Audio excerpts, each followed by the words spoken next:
Last episode একটা filler episode ছিল, আর সেই এপিসোডের মধ্যে আমরা অনেকগুলো ফানি সিন দেখেছি, আর এরই সাথে আমরা সেই এপিসোডের মধ্যে কিছু লাভ রিলেটেড সিনও দেখেছি। তাই এই সম্পর্কে আর কথা না বাড়িয়ে শুরু করা যাক। এই এপিসোডের শুরুতে আমরা দেখতে পাই সি টেম্পলের মধ্যে একটা ফাইট চলছে, আর সেখানে কাহনোর বাবা বলে, কাহনো আর কিয়াটো তোমাদেরকে এখান থেকে চলে যেতে হবে, আর এখানে উপর থেকে সাহায্যের জন্য ম্যাজিক নাইটদেরকে নিয়ে আসতে হবে। এইসব শুনে তারাও সেখান থেকে চলে যায়।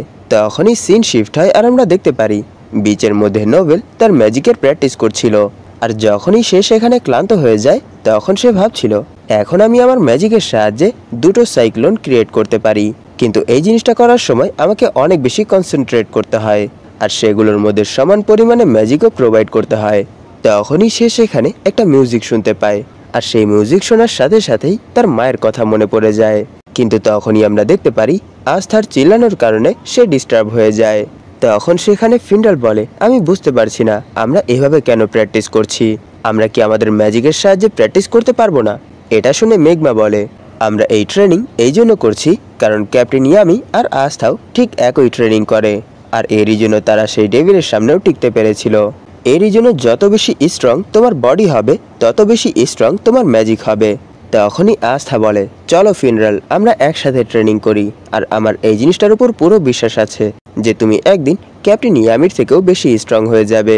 তখনই আমরা দেখতে পারি আস্থার পা জোরার এক ট্র্যাপ স্পেলের মধ্যে ফেসে যায়, আর এরই জন্য আস্থা, ফিন্ডাল আর মেগমা একটা গর্তের মধ্যে পড়ে যায়। তখন মেগমা বলে, তুমি এখানে কি করছো? এটা শুনে জোরা বলে, আমি এখানে আমার ম্যাজিককে ট্রেন করছি, কারণ যদি তুমি তোমার ম্যাজিককে ট্রেন করতে চাও তাহলে তোমাকে তোমার ম্যাজিক সঠিকভাবে ইউজ করা শিখতে হবে, আর এমনিতেও আমি এই স্কোয়াডে তোমাদেরকে ফ্রেন্ড বানানোর জন্য জয়েন হইনি। তখনই আমরা দেখতে পারি লাক তাদেরকে সেখানেই গেড়ে ফেলার জন্য তাদের উপর বালি ফেলতে শুরু করে। তখনই সিন শিফট হয় আর আমরা দেখতে পারি ভেনেসা আর গ্রে সেখানে ইয়োগা করছে। তখনই সেখানে ভেনেসা ভাবছিল, আমি চার্মের খাবার খেতে খেতে আমার ওজন অনেক বেশি বাড়িয়ে ফেলেছি, তাই আমাকে এখন ইয়োগা করেই সেই ওজনটা কমাতে হবে। তখনই আমরা সেখানে গটান আর ঘোষকেও দেখতে পাই, তারা সেখানে কিভাবে তাদের মাসল গেইন করবে সেই সম্পর্কেই ডিসকাস করছিল, আর অন্যদিকে ন্যারো আর হেনরি বিয়ার সার্ভ করছিল। তখনই ক্যাপ্টেন ইয়ামি ন্যারোকে জিজ্ঞেস করে, তুমি কি বাকিদের মতো ট্রেনিং করবে না? কিন্তু আমরা দেখতে পারি ন্যারো ক্যাপ্টেন ইয়ামিকে ফুললি ইগনোর মেরে সেখান থেকে চলে যায়। তখনই সেখানে ন্যারো সবাইকে খাবার খাওয়ার জন্য ডাকতে শুরু করে, আর খাবার খাওয়ার পর নোবেল আবার ট্রেনিং করতে শুরু করে দেয়। তখনই সে সেখানে সেই একই মিউজিক আবার শুনতে পায়, আর এরই সাথে সে সেই মিউজিকের আওয়াজ ফলো করতে করতে বিচের কাছে চলে আসে। তখনই তার পেছনে পেছনে আস্থাও চলে আসে আর তাকে জিজ্ঞেস করে কোনো সমস্যা হয়েছে নাকি, আর সেখানে আস্থাকে দেখে নোবেল তাকে জিজ্ঞেস করে, তুমি কি এখানে কোনো আওয়াজ শুনতে পাচ্ছ? তখনই আমরা দেখতে পারি হঠাৎ করে সেখানে কাহনো আর কিয়াটো চলে এসেছে। তাদেরকে দেখে নোবেল জিজ্ঞেস করে, তোমরা এখানে কি করছো? এটা শুনে কাহনো বলে, এই জিনিসটা তো আমিও জানতে চাচ্ছি যে তোমরা এখানে কি করছো, কিন্তু এটা ভালোই হলো যে আমরা তোমাদেরকে এখানেই পেয়ে গেছি, কারণ আমরা তোমাদের কাছেই আসছিলাম। এটা শুনে আস্থা জিজ্ঞেস করে, আন্ডার ওয়াটার টেম্পলে কি কোনো প্রবলেম হয়েছে নাকি? তখন কাহনো বলে, হ্যাঁ আন্ডার ওয়াটার টেম্পলের এখন তোমাদের প্রয়োজন। তখনই সিন শিফট হয় আর আমরা দেখতে পারি তারা আন্ডার ওয়াটার টেম্পলে ব্ল্যাক বুলসের সবগুলো মেম্বারকে নিয়ে চলে এসেছে। তখন কাহনো বলে, আমাদের এই টেম্পলের উপর একটা মনস্টার অ্যাটাক করে দিয়েছে, আর তাকে দেখে মনে হচ্ছে যে সেই সি গার্ডিয়ান, আর এখানের মানুষরা এটা বিলিভ করে যে সে সি গডের সেবক।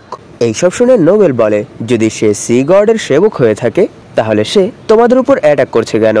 তখন হাই প্রিস্ট বলে, কিছু সময় ধরে আমরা এই জিনিসটা ফিল করতে পারছি যে কোনো একটা আননোন ফোর্স আন্ডার ওয়াটারের ম্যাজিককে ডিস্টার্ব করছে, আর এরই জন্য আশেপাশের কিছু ক্রিয়েচার অনেক বেশি বাজার হয়ে গেছে। আর যখনই আমি এই জিনিসটা নোটিস করেছি তখনই আমি এই সব কিছুর উপর ইনভেস্টিগেট করেছি। তখনই আমি জানতে পেরেছি যে আন্ডার ওয়াটার টেম্পলের সাউথে একটা প্লেস আছে যাকে নো রিটার্ন ওয়াইড বলা হয়, আর সেখানেই একটা গার্ডিয়ান আছে, আর সে এই সময় অনেক বেশি রেগে আছে, আর এরই জন্য সে এখানের সব কিছুই ডিস্ট্রয় করতে চাচ্ছে। যদিও আমি ম্যাজিকের ডিস্টারবেন্সের কারণে সেই জিনিসটা ভালোভাবে দেখতে পাইনি, কিন্তু আমি এই জিনিসটা নিশ্চিত যে সেখানে একটা গার্ডিয়ান নিশ্চয়ই আছে। আমাদের এখানের মানুষরা নাচ গানের সাহায্যে তাকে শান্ত করার অনেক চেষ্টা করেছে, কিন্তু তারা আমাদেরকে বাঁচাতে বাঁচাতেই অনেক বেশি ইনজার্ড হয়ে গেছে। তাই আমার আপনাদের কাছে একটা রিকোয়েস্ট আছে যে আপনারা কাহনো আর কিয়াটোকে নো রিটার্নের সেই প্লেসে সেফলি পৌঁছে দিন। এইসব শুনে ক্যাপ্টেন ইয়ামি বলে, এই সময় আমরা অনেক বেশি বিজি আছি, কারণ এখন আমরা ট্রেনিং করছি। এটা শুনে ফিন্ডাল বলে, না, এটা তো পুরোপুরি মিথ্যা কথা, আপনি তো শুধু এখানে শুয়ে শুয়ে ড্রিঙ্ক করছেন। তখনই হাই প্রিস্ট তাদের সামনে মাথা ঝুঁকিয়ে রিকোয়েস্ট করতে শুরু করে আর বলে, প্লিজ আপনারা এই কাজটা করে দিন, কারণ আমরা এটা জানি যে ব্ল্যাক বুলস এই কাজটা করার জন্য ক্যাপেবল। আর লাস্ট টাইম আপনারা সেফলি আন্ডার ওয়াটার টেম্পলেও পৌঁছে গিয়েছিলেন, কারণ আপনাদের সাথে সি গডের প্রোটেকশন আছে। তখন ক্যাপ্টেন ইয়ামি বলে, তোমার কাছে এই জিনিসটা শুনতে একটু অদ্ভুত মনে হতে পারে, কিন্তু তোমার কাছে কি এর কোনো প্রুফ আছে যে তোমাদের নাচ গানের জন্য সেই গার্ডিয়ান শান্ত হয়ে যাবে? তখন কিয়াটো বলে, এর কোনো প্রুফ নেই। এটা শুনে ক্যাপ্টেন ইয়ামি বলে, কিংডমকে সেভ করা কোনো বাচ্চাদের খেলা না, আর আমি এখানে তোমাদের এই ফালতু রিজনের কারণে আমার টিম মেম্বারদেরকে তোমাদের সাথে পাঠাতে পারবো না। তখনই নোবেল বলে, আপনি এই জিনিসটা জানতে যাচ্ছেন তাই না, যে তারা তাদের নাচ গানের সাহায্যে সেই মনস্টারকে শান্ত করতে পারবে কি পারবে না? আর এরই সাথে সে ভাবছিল, আমার মনে হয় যে জিনিসটার জন্য এখানের ম্যাজিক ডিস্টার্ব হচ্ছে সেই জিনিসটা কোনো একটা ডেভিলের কারণে হচ্ছে। এটা ভেবেই নোবেল বলে, একটা ম্যাজিক নাইট হিসেবে এটা আমাদের দায়িত্ব যে মানুষদেরকে সেভ করা, তাই আমি তাদেরকে সেখানে সেফলি নিয়ে যাব। এটা শুনে কাহনো আর কিয়াটো অনেক বেশি খুশি হয়ে যায়। তখন কিয়াটো বলে, আমার এই জিনিসটার উপর পুরো বিশ্বাস আছে যে আমরা সি গার্ডিয়ানকে নিশ্চয়ই শান্ত করতে পারবো। আর এরই সাথে কাহনো বলে, আমরা দিন রাত সি গার্ডিয়ানকে খুশি করার জন্য প্র্যাকটিস করেছি, তাই আমরাও এই জিনিসটাতে আমাদের বেস্ট ট্রাই করব, যাতে করে সেই গার্ডিয়ান আমাদের প্রেয়ার শুনতে পায়। এইসব শুনে ক্যাপ্টেন ইয়ামি বলে, তোমাদের এই জোশ আমাকে কনভিন্স করেছে, তাহলে এখন নোবেল তুমি এটা বলো যে তুমি আমাকে কি করে কনভিন্স করবে। তখন নোবেল বলে, আমার কাছে একটা আইডিয়া আছে, নিশ্চয়ই আমার আইডিয়া আপনারও অনেক ভালো লাগবে। তখনই সিন শিফট হয় আর আমরা দেখতে পারি নোবেল কাহনো আর কিয়াটোকে নিয়ে ওয়াইড অফ নো রিটার্নের ভেতরে যাচ্ছে। তখন কাহনো বলে, এই প্লেসটাকে ওয়াইড অফ নো রিটার্ন এই জন্য বলা হয় কারণ যদি কোনো ক্রিয়েচার এই প্লেসের ভেতর প্রবেশ করে তাহলে সে আর কখনোই ফিরে আসতে পারে না। তখনই আমরা একটা ফ্ল্যাশব্যাক দেখতে পাই যেখানে ক্যাপ্টেন ইয়ামি নোবেলকে জিজ্ঞেস করছে, তাহলে বলো তোমার প্ল্যান কি? তখন নোবেল বলে, আমি সি ড্রাগন ক্যাটলের একটা ছোট ভার্জন ক্রিয়েট করব, আর এর সাহায্যে আমি এখান থেকে কিছু পার্সনকে সেফলি সেখানে নিয়ে যেতে পারবো। এটা শুনে ক্যাপ্টেন ইয়ামি বলে, প্রথমে তো তোমার কাছে শুধু কাহনো আর কিয়াটোই ছিল, এখন তুমি আরো একজন পার্সনকে চাচ্ছ, কিন্তু আমি বুঝতে পারছি না এখন আমি তোমার সাথে কাকে পাঠাবো। এটা শুনেই আস্থা সেখানে লাফাতে শুরু করে। তখনই লাক বলে, তাহলে চলো এখন যে সেই গার্ডিয়ানের সাথে ফাইট করা যাক, আর এই জিনিসটা দেখা যাক যে সেই গার্ডিয়ান কত বেশি স্ট্রং। আর সেখানে ঘোষ বলে, তাহলে চলো যত দ্রুত সম্ভব সেই ফালতু জিনিসটাকে শেষ করা যাক, যাতে করে আমি দ্রুত ম্যারির সাথে দেখা করতে যেতে পারি। এটা শুনে আস্থা বলে, তুমি এই সময় এইসব কথা কি করে বলতে পারো? তখনই ক্যাপ্টেন ইয়ামি বলে, তোমাদেরকে এত বেশি এক্সাইটেড হতে হবে না, কারণ আমি তোমাদের কাউকে পাঠাবো না, আর আস্থা তোমাকে তো পাঠাবোই না। এটা শুনে আস্থা অনেক বেশি শক হয়ে জিজ্ঞেস করে, ক্যাপ্টেন ইয়ামি আপনি আমাকে কেন পাঠাবেন না? আপনি কি এই জন্য আমাকে পাঠাতে যাচ্ছেন না কারণ আমি সাঁতার কাটতে পারি না? এটা শুনে ক্যাপ্টেন ইয়ামি বলে, এখন তো তুমি তোমাকে সেখানে না পাঠানোর অনেক ভালো একটা পয়েন্ট দিয়ে দিয়েছো, তাই তুমি তো এখন আর তাদের সাথে যেতেই পারবে না। ফিনরাল তুমিই তাদের সাথে যাবে, আর যদি প্রয়োজন হয় তাহলে তুমি তাদেরকে বাঁচানোর জন্য নিজের জান দিয়ে দিও। আর নোবেল তুমি এই মিশনটা নিয়েছো, এই জন্য তোমাকে এই মিশনটা যে করেই হোক পূরণ করতেই হবে। আর এই সব কিছুর জন্য সেখানে নোবেল আর ফিনরাল এগ্রি হয়ে যায়। আর প্রেজেন্টে তারা নোবেলের বাবলের সাহায্যে সেই ওয়ার্ডের ভেতর যাচ্ছে। তখন সেখানে নোবেল ভাবছিল এখানে অনেক বেশি ম্যাজিক, তাই যদি এখানে আমার মাইন্ড একটুও ডাইভার্ট হয় তাহলে আমরা সবাই এখানেই শেষ হয়ে যাব। তখনই আমরা দেখতে পারি তাদের উপর কিছু ক্রিয়েচার অ্যাটাক করে দিয়েছে, আর তাদেরকে দেখে নোবেল জিজ্ঞেস করে, এগুলো আবার কি? তখন কিয়াটো বলে, আমিও এই ক্রিয়েচারগুলোকে প্রথমবারই দেখছি। তখনই কাহনো তার সং ম্যাজিকের সাহায্যে তাদেরকে শান্ত করে দেয়।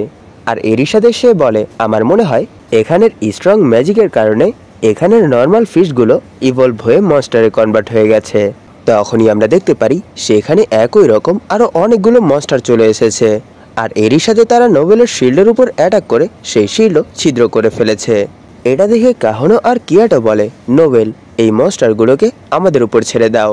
এটা বলেই তারা সেই বাবলের ভেতর থেকে বের হয়ে যায়, আর তারা তাদের কম্বাইন অ্যাটাক ইউজ করে সেই মনস্টারদের সাথে ফাইট শুরু করে দেয়।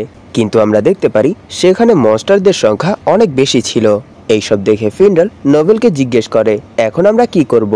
তখন নোবেল ভাবছিল, এখানে আমি কি করছি? আমি তো এখানে তাদেরকে প্রোটেক্ট করার জন্য এসেছিলাম, কিন্তু এখানে তো তারাই আমাকে প্রোটেক্ট করছে। তখনই সেখানে ফিন্ডাল বলে, নোবেল তুমি এখান থেকে চলে যাও। এটা শুনে নোবেল বলে, তুমি কি পাগল হয়ে গেছো? যদি আমি এখান থেকে চলে যাই তাহলে তো তুমি এই সমুদ্রের মধ্যে কোনো প্রোটেকশন ছাড়াই রয়ে যাবে। তখন ফিন্ডাল বলে, এই সব কিছু নিয়ে তুমি কোনো টেনশন করো না, আর আমি তোমাকে ওয়াদা করছি যে আমি তাদেরকে নিয়ে সেফলি আবার ফিরে আসব। এটা শুনে নোবেল জিজ্ঞেস করে, তুমি এরকমটা কি করে করবে? এটা শুনে ফিন্ডাল বলে, তোমার কি সেই কথাটা মনে নেই যে আমাদের ক্যাপ্টেন আমাদেরকে কি বলেছিল? যদি এখানে তোমাকে বাঁচানোর জন্য আমাকে নিজের জানও দিতে হয়, তাতেও যাতে আমি কোনো দ্বিধা না করি। আর এমনিতেও আমি কোনো মেয়েকে এরকম ডেঞ্জারাস প্লেসে থাকতে দিতে পারি না।